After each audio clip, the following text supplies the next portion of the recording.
Hello, everyone. Welcome back to the 86 F's to Give podcast. I'm your host, Al, and we have a very exciting episode for you today. I'm so grateful you decided to click on another episode and join us for episode 23. And this is an episode where we have our third guest ever on the podcast, and that guest is professional women's lacrosse player Kayla Wood. Kayla, thank you for joining us today. I'm so excited to chat with you and have a really awesome, fun, yet important conversation. Yeah, thanks for having me. I'm super excited too. It's going to be awesome. Of course. So to introduce Kayla Wood, for those that don't know, she played at UNC for 4 years, where they reached championship weekend 3 times during her tenure, advancing to the national semifinals in 2018, 2019, and 2021. She was also a part of 3 ACC regular season titles and 3 ACC tournament championships. And then after graduating in 2021, she began her professional career with Athletes Unlimited in their debut season and played in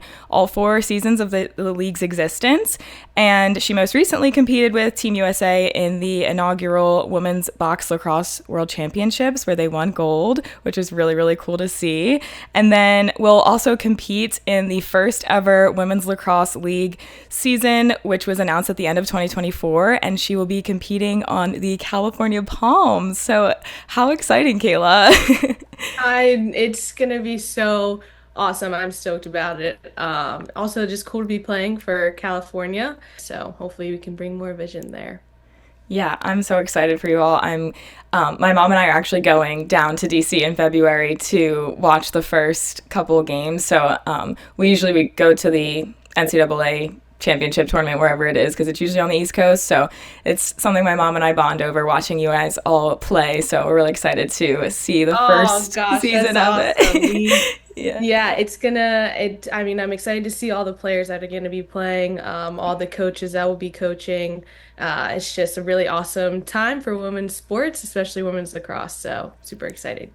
So today we're going to be talking about all things identity, specifically, athlete identity, and how being an athlete shapes the way you move through the world, but also how there's so many other things about us that are really important and should also get equal value placed on them, especially when like for me, not being an athlete anymore, having to transition into that mindset, and then for you still being an athlete, but also valuing the other amazing parts of you that exist in the world as well. So we're going to be talking about that. I'm not sure what the title will be. We're going to have our conversation and then we'll come up with a title. I always do that anyway, so we'll see what flows. But yeah, something that is kind of moving me to speak on this is just I think it's really important to understand how people think about themselves and the perceptions that they have based on the things that they place value on. And so for me, in school, I was like, oh, I'm an athlete and that's it. And then you graduate and it's like, oh, wait, now what am I? Right. So I think for you, is there anything that kind of drives you to have a conversation about identity and things, as, you still are in that world, but again, probably have so many other things that you place value on about yourself as well? Yeah, I think it's like a really important conversation to have, in the sense of like identity is like such an ongoing thing, in terms of like throughout your whole life, it feels like almost trying to find it, or just re-identifying yourself. And I think it's just important, especially just mental health wise, to talk about it, and just, help bring more visibility and more conversations. And maybe people will take something away from it and maybe they won't. But I think just with identity, it's all about just having the conversation and learning from other people and how they're dealing with it. Yeah, I mean, I always say that in these episodes too. I'm like, if somebody takes one sentence from this and is like, oh, that's going to like help me shift my mindset, that's like the goal here too, right? And then obviously it's just as equally beneficial for us to talk about, our own experiences and get that out there as well. I wanted to first ask you, when was the first time that you kind of like realized or started paying attention to pieces of your identity? Because I feel like as kids, we just like exist, and then somebody, for me, and I'm sure you've experienced this too, as like biracial people, when somebody comes up to you and is like, what are you? Like, and you're like, what do you mean? Like, I'm human. Or they touch your hair or things like that. And it's just things that you don't think about people placing value on until they bring it up to you and you're like, oh, I guess I should be paying attention to like this piece of me. Or, is there a time frame or a moment that you kind of remember that you kind of were like, oh, this is something I should be paying attention to? Or Yeah, I think as crazy as it sounds, like I wasn't incredibly like I definitely have more awareness obviously of my identity now, but I think it kind of started go when I went to middle school, like from Mm, fifth grade to then sixth grade. Like I feel like that's such like a big jump. Like you're with a yeah. bunch of elementary school people, and then you're the oldest, and then you go to middle school, and now you're back to being the youngest, and like it's just so different, right? Like in that stage of your life, you're just kind of growing, changing. And like I remember, going into middle school and I was like, I'm just Kayla. Like I like to play sports, like I like art, I like all these different things. Like I'm just, who I am. And then obviously those conversations come up where people ask you like, oh, like you said, what are you? They're curious about your hair. They're like, do you curl your hair every day? And I'm like, yeah, I definitely sit down for, how long it would take me to do that? Like, right. so definitely starting in middle school, but yeah, I guess it just gradually continued to shift like over the years. And then once I got to college, I feel like I kind of forgot a little bit about it and then again started having more realizations about things. Yeah, I I think What think about you? When do you think you realized it? Yeah, I would say kind of had the same experiences as far as middle school, like high school. I remember some of my friends that are not people of color like asking me to like do my hair, and I'm like, you guys are not going to be able to like do my hair. Like it's just going to be a tough like and it was just like they had this weird like just interest, like an extra level of interest in like who I was and my hair and things like that. And so that definitely was something that kind of started to spark the conversation within myself. And then I think I went to a really diverse high school, so I didn't really think about like race that much in high school. But then definitely getting to college, I feel like I going down south from being like growing up outside of Philly, like it's obviously a huge culture shift, and you probably understand that too, being from Maryland and then going down to UNC.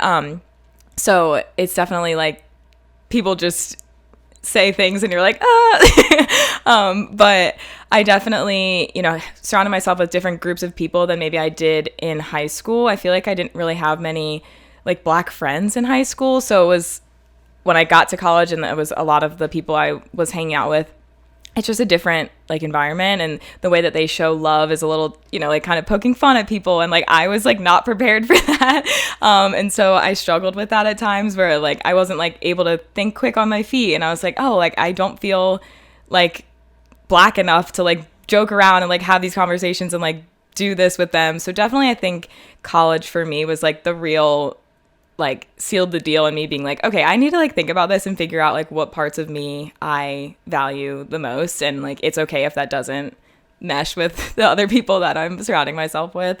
So yeah, it's a weird thing to think about, and I think I still think about it often, for sure.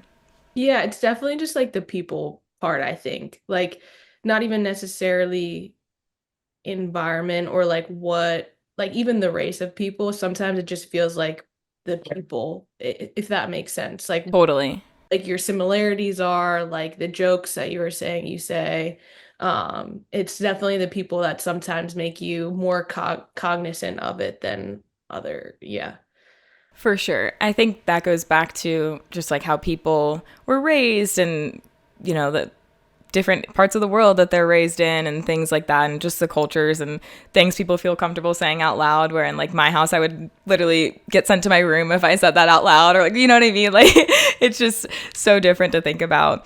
But I also wanted to ask you, which lacrosse players did you look up to when you were like in high school or in club? Like did you have any? I ask because I'm just curious of like how you identified with like people that you look up to. Like, was it just based on like the position they played and you were like, oh, I want to be like them because they're a really good defender, or was it other things? I'm just curious. Yeah, I think there were a lot of different factors. Like in terms of, because I didn't necessarily really start focusing on lacrosse until I got to high school. Like I played basketball and soccer, and I ran track before I started playing lacrosse. So I started focusing more on lacrosse like my freshman, sophomore year. And there were like so many different factors, like I said. So, going to UNC, there were a lot of players I looked up to, especially specifically defense, like Margaret Corzell, was like a really great defender. She had great stick skills. She was very poised, and just, radiated confidence. But then also there were other players that I thought were equally just as amazing, but maybe played in different positions, and then maybe connected more towards like me as a player in terms of like maybe someone like that was black that represented just like that kind of identity of mine, and that would be like Taylor Thornton. She Mm. went to Northwestern. She was a midfielder.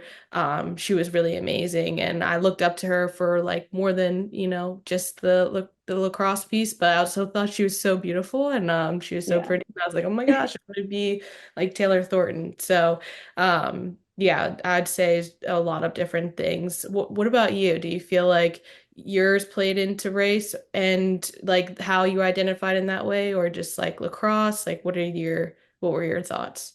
Yeah, I mean, I definitely watched you play at UNC, and like even though we were the same age, I was like watching all of the D1 teams play, and I was like, oh my god, like she is so good at defense and like looks like me, and like so easily able to identify with you in that aspect. But then like obviously watching people like Alex Ostholman, like not necessarily. I mean, she still like looks more like me than some other people, but like obviously not the same race. But like watching her play like was just so cool. And then obviously like Charlotte North and stuff like very cool. But I feel like I definitely gravitate towards people that like look like me. And then I remember going to, I don't remember what year this was, maybe a couple of years ago. My mom and I went to the championship in North Carolina, and that was when West Virginia was in it, and Trinity McPherson was she? Is that? Oh my Yeah, gosh, was it her? it's crazy story. Trinity and I are actually really close friends, went to high Oh my school gosh! together.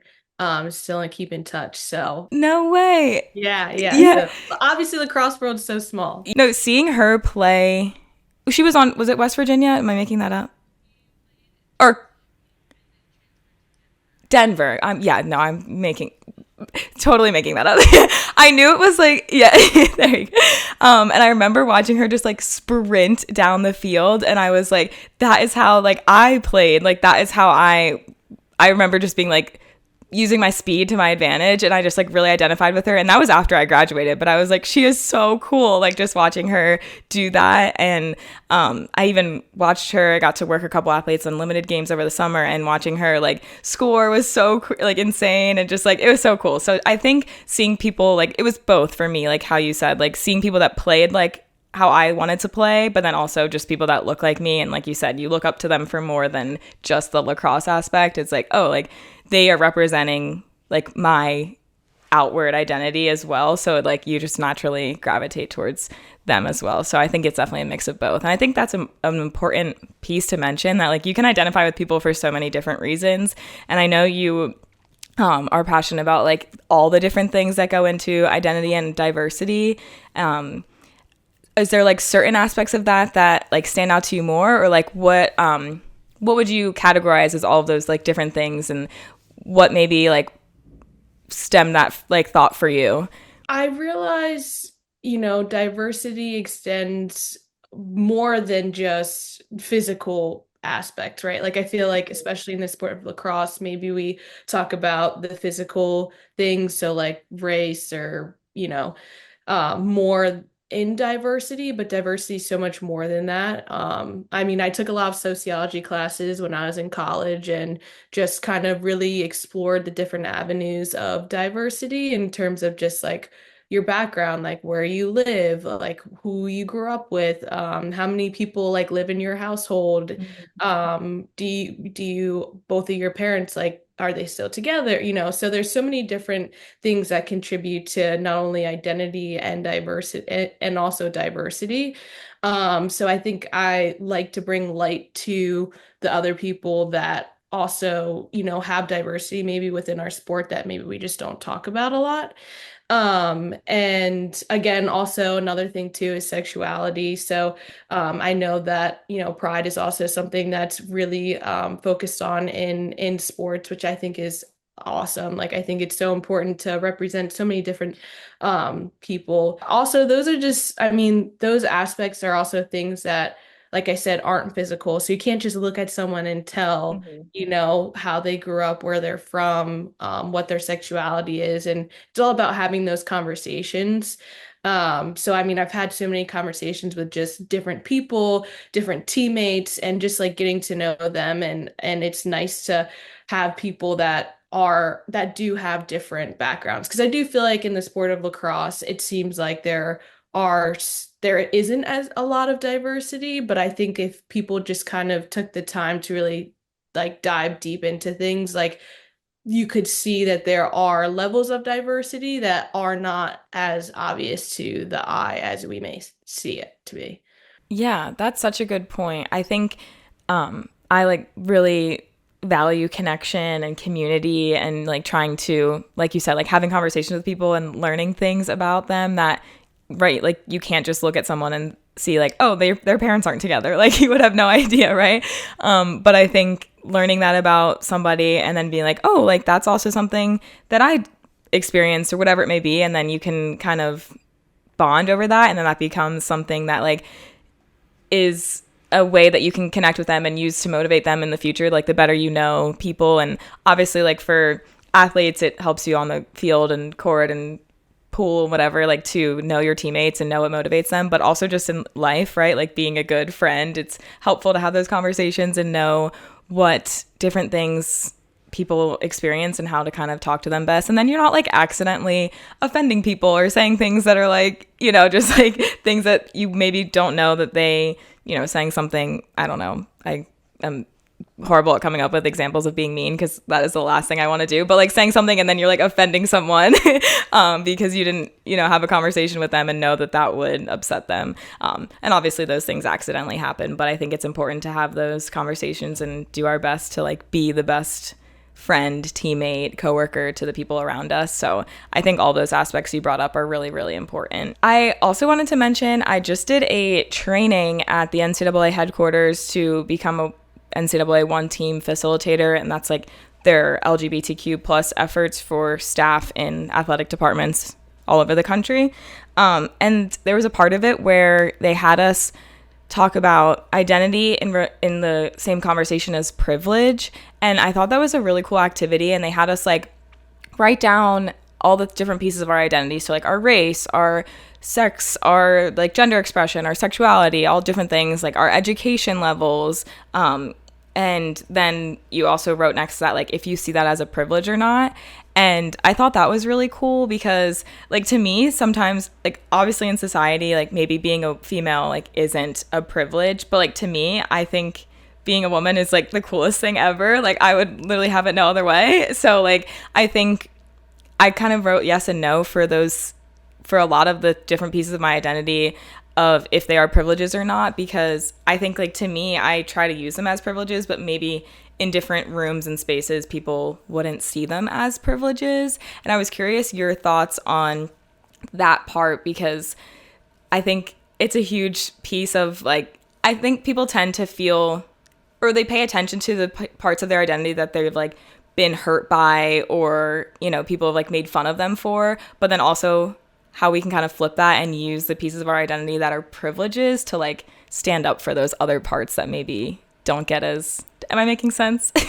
That makes sense. That's like such a deep question though. Right? I love that because it really kind of makes you think. I put like biracial, as far as like with biracial, I put like being it was a privilege because I can like connect to both black and white, but then also like obviously it's not a privilege in like the sense of just the hierarchy and race and being a biracial woman that like doesn't appear white. Well, maybe sometimes, but like I think for the most part people assume I'm not white. So like in maybe job interviews or things like that, like maybe it would be a not a privilege. What's the opposite of privilege? Disadvantage.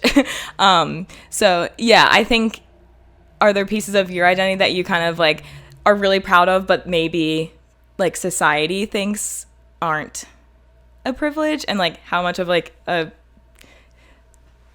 it kind of just like messes with you to think about those things. I mean, well, okay, I'm gonna stick to the one of being biracial Sure. because I remember, growing up in high school, it was definitely so polarizing where it was like, oh, like you're white, but you're not white enough, and you're Mm-hmm. black, but you're not black enough. And it's like, what do you mean by that? Like I'm both. I don't know. I'm like, I don't know what you guys want from me. And then, Yeah. but yeah, you get to have like it's a privilege in the sense that you grow up being able to have multiple perspectives. Like my dad's white, my mom's black, and sometimes they have similar thoughts about things, sometimes they don't. And that's also like with her being a woman and him being a man, like again, different perspectives. So I think I feel privileged enough to have experienced so many different. It feels like a disadvantage sometimes when you're filling out like paperwork or what, because there's so many times where I sit there and it's like only choose one. So you can only Hmm. choose if you're white or you can only choose if you're black. And I'm like, but I'm both. So what I'm like, so Right. I guess we could, it is again another advantage. Like you could choose one or the other, but it's like I don't want to choose one or the No. other. I want Hmm. to be able to do both, choose both. So I feel like that's sometimes where my identity runs into itself because I'm like, which one, like from the outside, I'm definitely, people would look at me and be like, you're not white, you're Yeah. something else. So I think I kind of run into a little bit of like that identity, I wouldn't say crisis, but like Yeah. it clashes. Like, has that ever Totally. happened to you before? Well, I'm A sure it has. hundred percent. So, Yeah. like, how, like, do you end up putting white or do you put black? Like, what do you end up deciding when you fill those things out? So when I feel like recently it's gotten a little bit better where they have, well, they used to have the other option too, and I would You literally put used to have other, other. I'm and like, I guess I'm in other.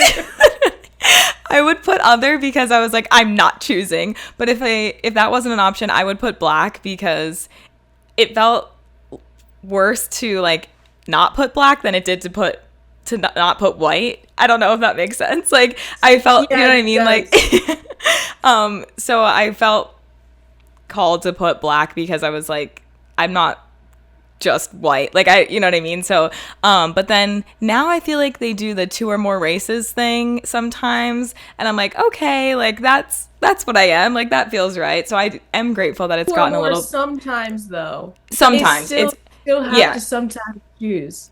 100%. And it's really frustrating. And yeah, the other thing got me so worked up all the time. Like I would literally be like, I guess I'm just like not a human.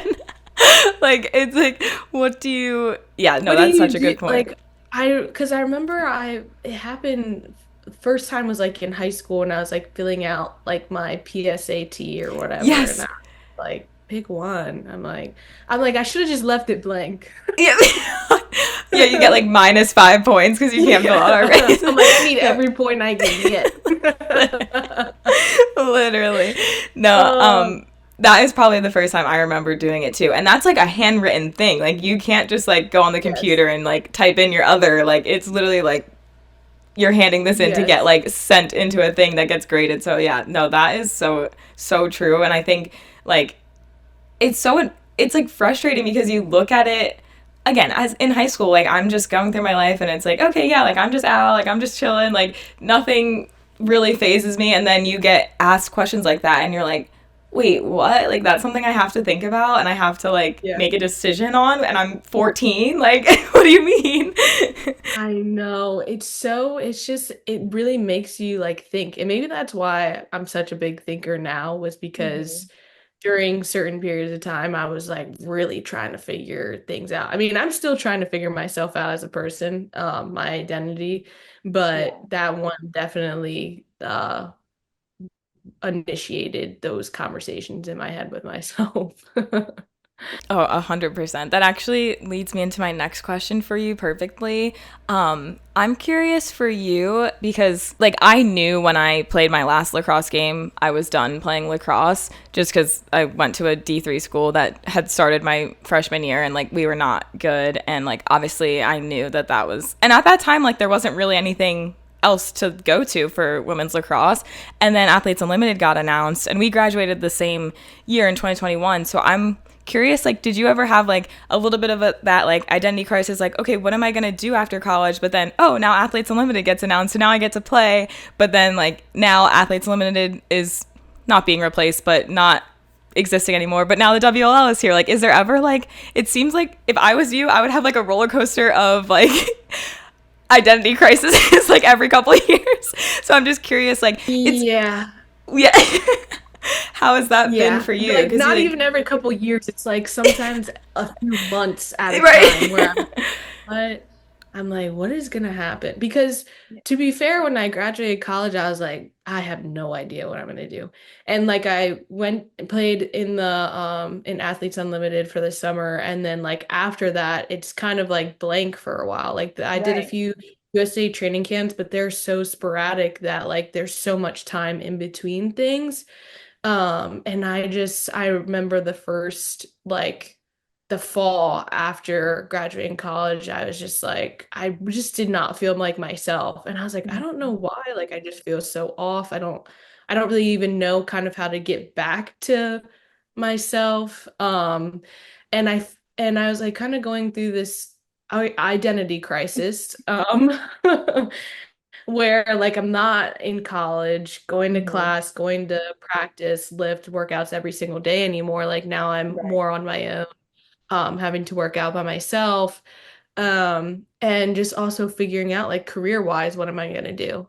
Which after having a lot of conversations with people, I feel like a lot of people don't really know what their career is. Like Yeah. they try different things out and then they eventually find something. So having those conversations have definitely helped over the course of the 4 years. Hmm. Um, and then I guess I started to realize like maybe it's not needing to find a new identity, but I already have aspects of my identity that I really like. And now it's Hmm. just me kind of shaping it how I want it to be, and finding ways that contribute to that identity. So I love to compete. Um, I'm like I said, a super competitive person. I like being active, but then I also like I used to not like cooking, but now I love cooking because you can kind of see your progress over time of like you start making one dish and then you keep trying like working at it and you can see like okay, this is getting better kind of thing because I feel like as athletes we're really result driven.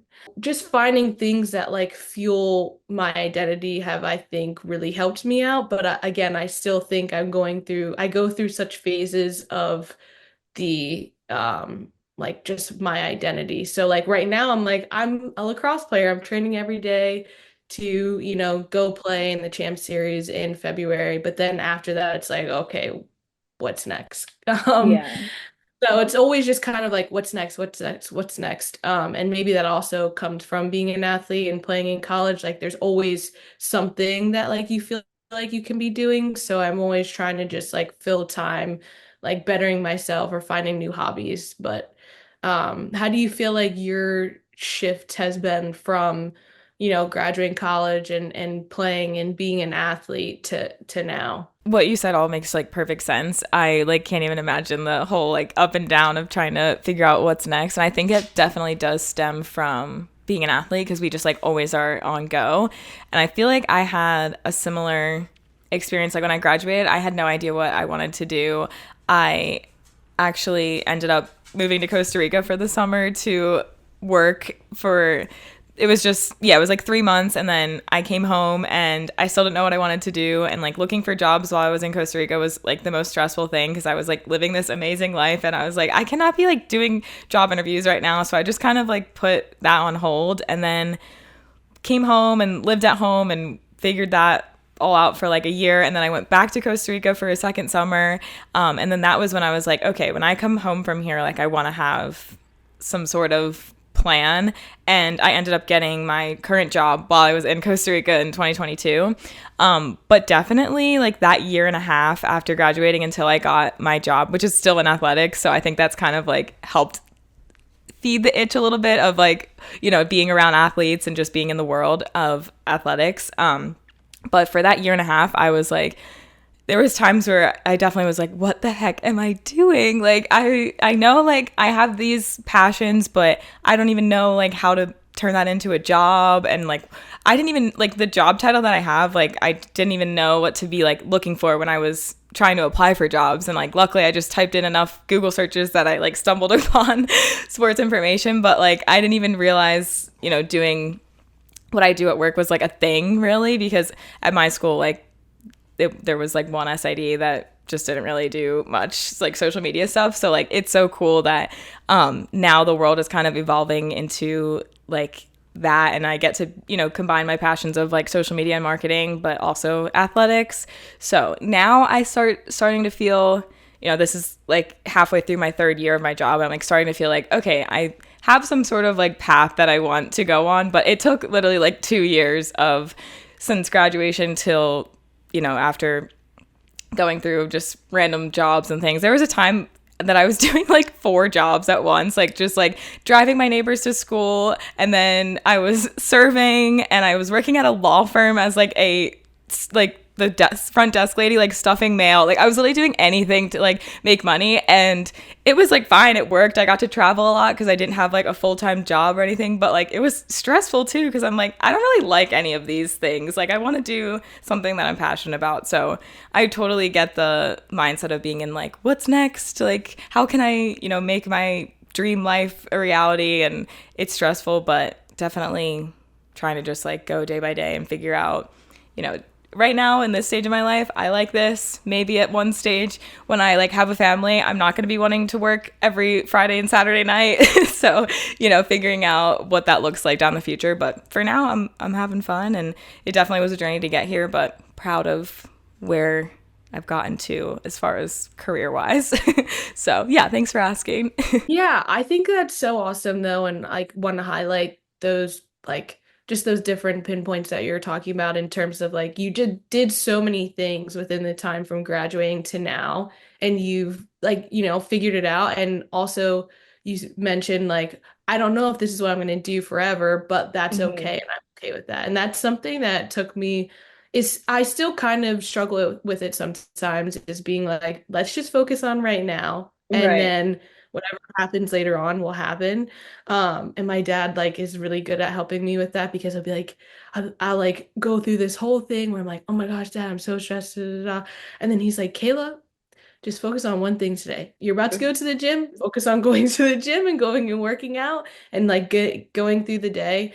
And like sometimes I always have to like bring myself back to that. Because again, like as athletes, we're so result driven that we're like, okay, here's the end goal. Like, how do we get there? Mhm. And sometimes it's like very zigzag. It's not linear. It goes, you Right. have ups and downs. But like I've definitely done my fair share of just like random things. Like I worked at a college, I worked at a real estate company. I've lived in like at one point I lived in like 4 different states in the matter of a year. And I was Oh like, my gosh.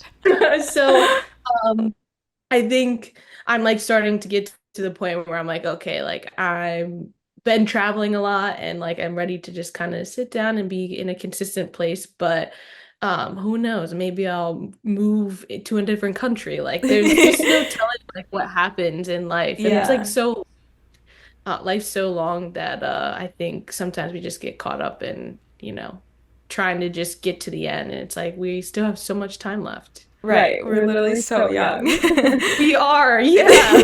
Like and the Yes. year's kind of like you get 365 days in a year. It's like, what are you gonna do with it? Like, I don't know. I guess I'm all about passion and finding things that like you enjoy doing.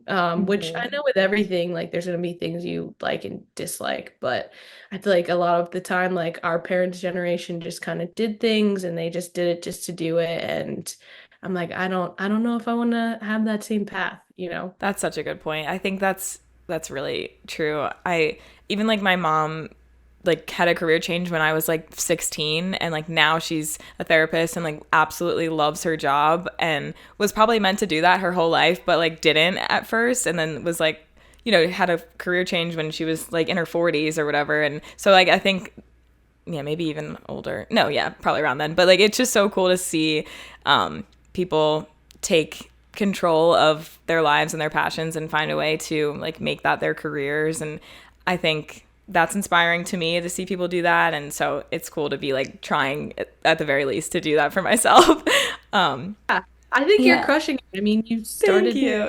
your podcast, and it seems like it's something you're super passionate about. And I mean, it brings people like things like this bring people together, and that's like such a Totally. beautiful thing. Like we were saying, like one person might listen, like more people might listen, who knows? But like Yeah. at least you and I like have been able to, connect and start creating a relationship with each other that like maybe we wouldn't have ever done if you hadn't, done this. So, yeah. Yeah, no, that's such a good point. Yeah, thank you for saying that. Um, I had one more, maybe two more questions for you. I did want to slightly touch on the like mental health aspect of it, and how athletes that have taken breaks from their sport. Simone Biles took years off, or several other athletes have, I feel like in recent years, kind of maybe post 2020, have been more open about taking breaks due to mental health. Football players, basketball players, people that are just going through it and are, instead of being like, oh, I hurt my hand, like they're actually being open and honest about what they're going through.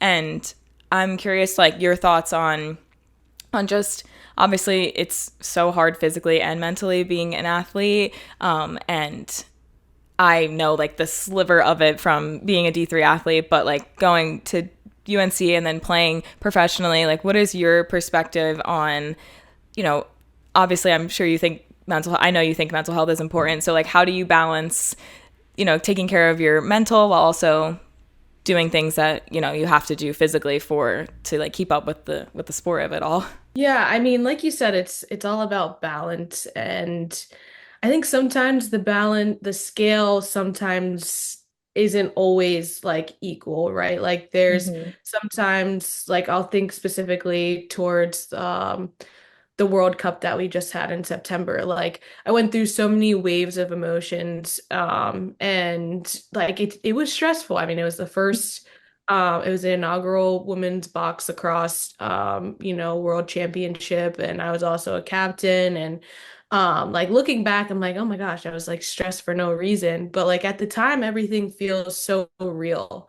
Mm-hmm. And you feel the pressure, like you're like, yes, you're playing for like your teammates, but then it's also like you're representing your country. And like and I think also in the sport of lacrosse, like we're trying to pave the way so much that it sometimes you feel that weight sometimes of Mm-hmm. like, well, if I do one wrong thing or if I say one wrong thing, like this could affect the path of lacrosse.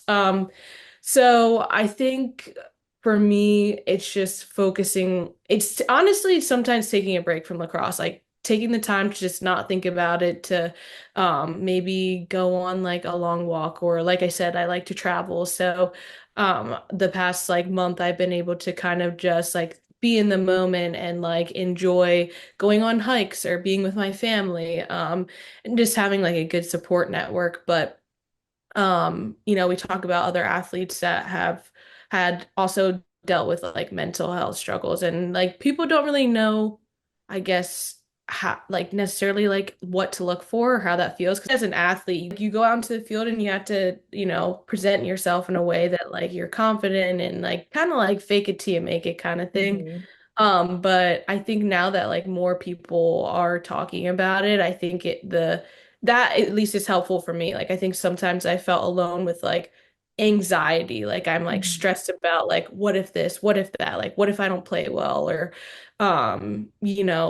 just like all of the different what ifs that like occur like before the game or during the game. And you're an Eagles fan, so you Yes. saw AJ Brown, he pulls out that book, and like a lot of people are kind of like clowning him about it, but I was Right. like, honestly, I respect it because it's Mm-hmm. like things, so many things happen in the game that like one little thing could just send you into like a spiral. And I'm sure that you've probably experienced that before. And it doesn't 100%. even have to be like in a game, or it could be in a practice. It could be honestly not even within sports. It could be like you're at work and like someone says something to you, or you make a mistake and then you instantly are just like spiraling. Hmm. So it was cool to kind of see that. And then he's also just talked about how he's had mental health struggles. So I think just finding different ways to, see people talk about it, it makes you feel a lot less, like a lot less alone in the process. Because I'm sure you probably experienced that, right? Where it's like the anxiety. Totally. Yeah. I mean, I remember one game having like a full blown panic attack, like in the middle of the game, and my athletic trainer was just like holding my arms like over her, like on her shoulders so that I could like breathe because I literally was like unwell. I don't even remember what happened, but I'm sure it was something I was all worked up about at the time. But yeah, there's things that just like, and it probably wasn't even like lacrosse related. It was just like whatever happened in that game was like the final straw of, that day or that week that was like probably really tough. And, you get checked too hard or whatever. And like you just like lose your, when you get the wind knocked out of you. Yeah. That's And like, oh my gosh, that is enough to piss you off. For I like you literally said, would all lose it it. takes is one little, like you're having a bad week. It's like when you have you also heard that analogy of like when you're walking into a room and your like belt loop gets stuck on the doorknob and your that can set you off. That's how it Just like is. scream, cry. Yes, it's like someone hits you too hard, Hmm. or like someone just does something to you, and everyone's like, "Oh my gosh, why is she freaking out?" It's like, no, there have been so many So other many things that things. have compiled, like you don't even know. You have no idea. So I feel like that's also, intertwined with the mental health talk is like when you don't take those breaks and you don't take care of yourself, like you're gonna get the ball checked out of your stick and lose it. Like you're just gonna freak out or whatever. Like obviously, like you guys probably have way more composure in your professional sports than I did on my field because I was just so. It was a stressful situation with some of the girls on my team had never played before, and it was a whole thing. So it was like there was a lot. But yeah.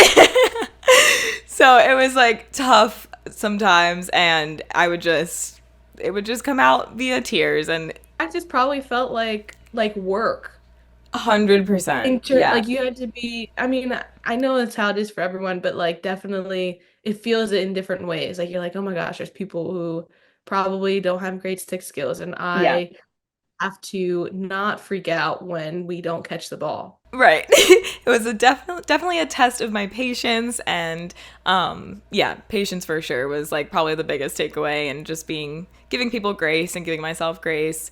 Cuz then I also like put a lot of pressure on myself and some of my other teammates that like had played and I was like, well, we have to do everything. Like we have to be perfect because some people and we needed those other people like I said the program had just started so like we needed everybody we could get so like we were stealing people from like the calf at lunch like we were literally being like do you want to play lacrosse like it was that bad so like we needed them but obviously I still wanted to like win games so we had to balance that whole not putting too much pressure on myself or the newcomers to the sport and just all of that so I say all that to say there was definitely times where it was a week and something would happen. I wouldn't catch the ball and I would just slam my stick down and be like, what is wrong?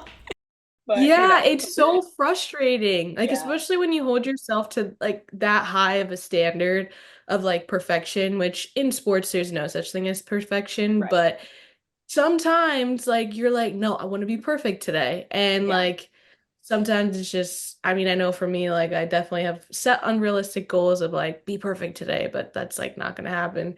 Right. And but yeah, I think you touched on an important piece though of just like you had other teammates that were kind of in a similar boat and you relied on them and I think that's also something super important that like as athletes, like sometimes we try to just figure everything out ourselves, Right. but we have to rely on people. Like I know my friend Allie Mastriani that I went to school with and like have been playing with, like there's times where I've called her up and I'm like crying. I'm like, I had a really horrible day. Like, and she's like, oh my gosh, it's gonna be okay. And I'm like, Yes. that's all sometimes it's all you just need to hear is like Mm-hmm. it's gonna be okay. 100%. Um we forget about that. Like for instance, like you're going to practice and like you don't catch the ball and you're, having like this whole like mental break and then all you needed is someone to be like, it's okay. But not All ask if good. you're okay. Just No. say things because There's a huge difference. there's a huge difference. Because people have asked me, are you okay? And I'm like, why would you say that? And then I just start, yeah.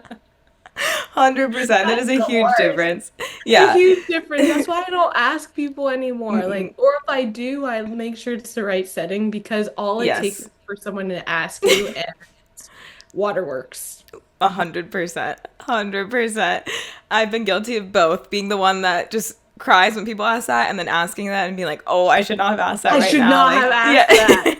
Like, you But want to it's be a like, good friend, but yeah. yeah, it's like a natural human tendency to be like, are you okay? And then Right. like you immediately are like, those were not the words that I should. Yeah.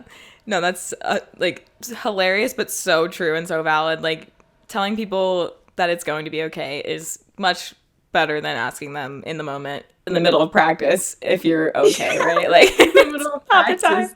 But hey, like you said, sometimes you just need a good little cry, you know? 100%. I love to cry. You got to get it out.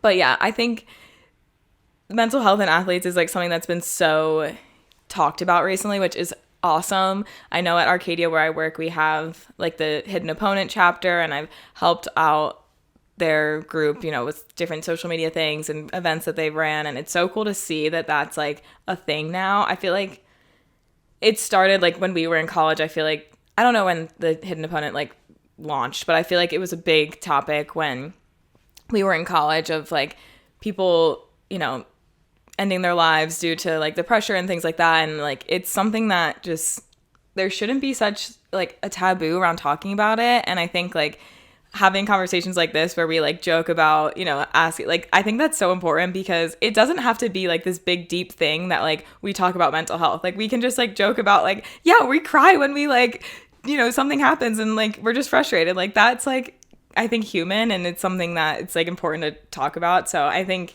having silly conversations in, still about such a like deep topic is like healthy and, kind of lightens the load of like feeling so much pressure about like saying all the right things about mental health and having to say, like just being perfect when talking about such big topics, right? Like I think it doesn't have to be as important as it is. It doesn't have to be as like hard to talk about. Yeah, no, I agree. I mean, I've definitely had a lot of, like, I don't want to say this is a very serious conversation, but it's been more serious. I don't even want to use the word serious, but like you said, just heavier. Yeah, I'd like to Yeah, use that word. I think it's just, I've had conversations where it's been a lot heavier and I think those conversations are important too, but I think totally. it, like you said, it is good to have light conversations where we can sit here and we can joke about those times where like we had well, the reason I'm able to do it now, like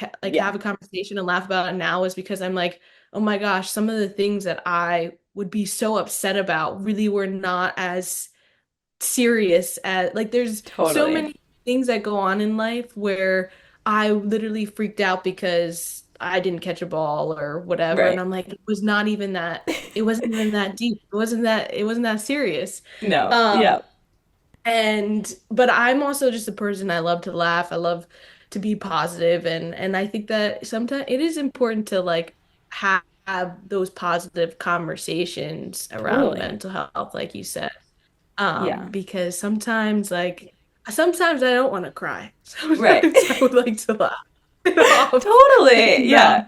be like, oh, I have anxiety. Like I gotta my gears are constantly turning in my head, but I mean, I'm sure other people that's how it is for other people. Like I think Totally. to the point of overthinking at times. Yeah.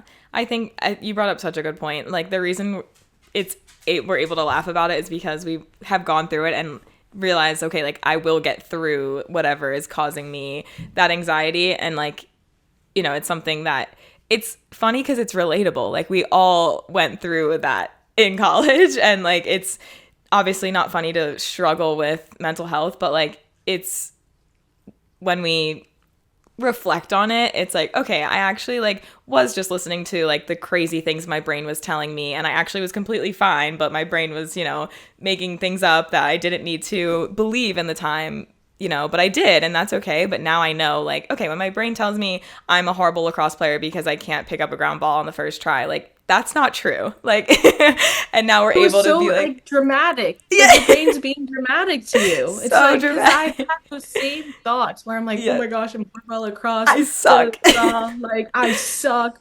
And it's just like, okay, maybe that was a little dramatic because Yep.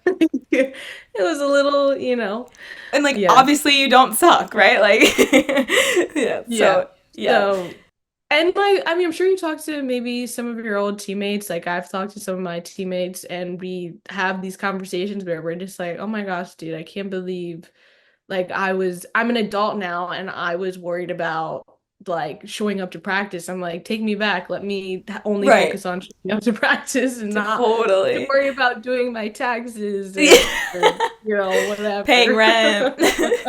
No, you don't know how good you have it until like it's gone, right? And then it's like, okay, but also then this part of our lives become good for other reasons. So it's just so cool to reflect, and like you said, you think a lot. Like I do the same thing. I reflect so much on like how I am as a person and where I am in my life and how I move through the world. And I think that's like an important thing to do, and like to be able to laugh at yourself, but then also be like, okay, in this moment, like I need to be nice to myself, but maybe tomorrow we'll laugh about me being dramatic about this, and like giving yourself grace in like both worlds, and being okay with giving yourself that day to sob about it, and then being like, tomorrow this will probably be funny. It's like both can exist.